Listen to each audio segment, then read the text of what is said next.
अस्सलाम वालेकुम वरहमतुल्लाहि वबरकातुहू। उम्मीद है आप खैर आफियत से होंगे। अगर आप मेरे चैनल पे नए हैं तो मेरे चैनल को सब्सक्राइब करें ताकि मेरी तमाम नई आने वाली वीडियोस आप तक पहुंचती रहें।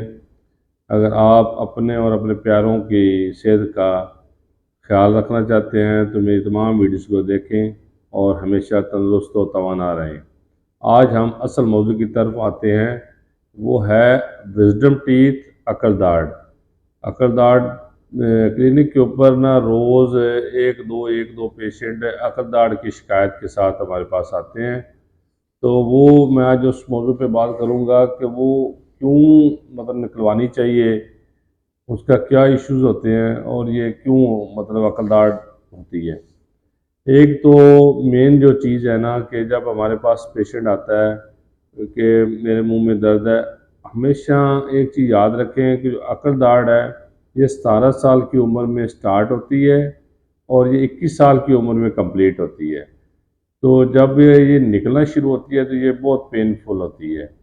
इसलिए जब वो पेशेंट हमारे पास आता है तो हम उसका एक एक्सरे होता है, बड़ा एक्सरे जिसको ओपीजी कहते हैं, वो रिकमेंड कर देते हैं। ताकि एक आध चीज़ आपको बता दूं कि अकल दाढ़ें 4 होती हैं, उसको हम 8 भी कहते हैं, नंबरिंग करते हैं ना। तो 8 जो आते हैं ना लास्ट पे, जो आखिर वाला दांत होता है ना, वो उसको वेजन भी कहते हैं, 8 भी कहते हैं, अकल दाढ़ भी कहते हैं।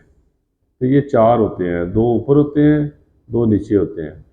तो वो जब ओपीजी करवाते हैं तो उसमें उनकी पोजीशन का पता लग जाता है कि ये निकलवानी चाहिए या नहीं निकलवानी चाहिए।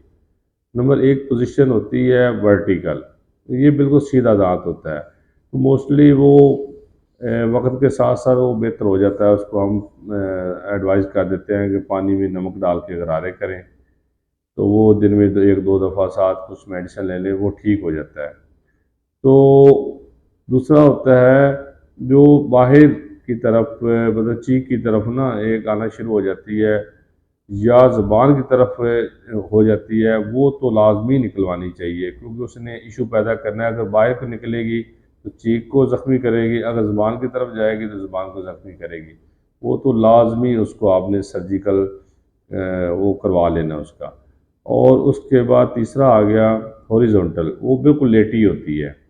उसका नुकसान सबसे बड़ा ये है कि जो वो टक्कर उसकी लगी होती है सैमन के साथ, जो सैमन को कीड़ा लग जाता है जिसपे सैमन भी साथ खराब हो जाती है। जो ही आपको पता चले उसको फ़ौरन रिमूव करवाएं, तो इसका कोई नुकसान नहीं।